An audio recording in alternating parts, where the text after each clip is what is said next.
Hi everyone, so we just recently implemented multi-monitor support right in the browser with Flaneer. And right now I'm on a Flaneer session and I want to show you how to use this. Well, first of all, you can see that I have two screens, one on the left, one on the right. And you can see that on my Flaneer machine I have only one display. The first thing I want to do is add a monitor to my Flaneer machine. This process takes up to 10 seconds and the streaming will automatically reload after it.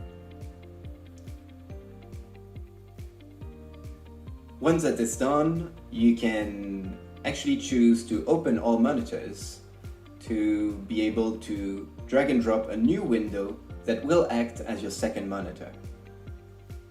You can put it full screen and then use it just as you would a normal secondary display.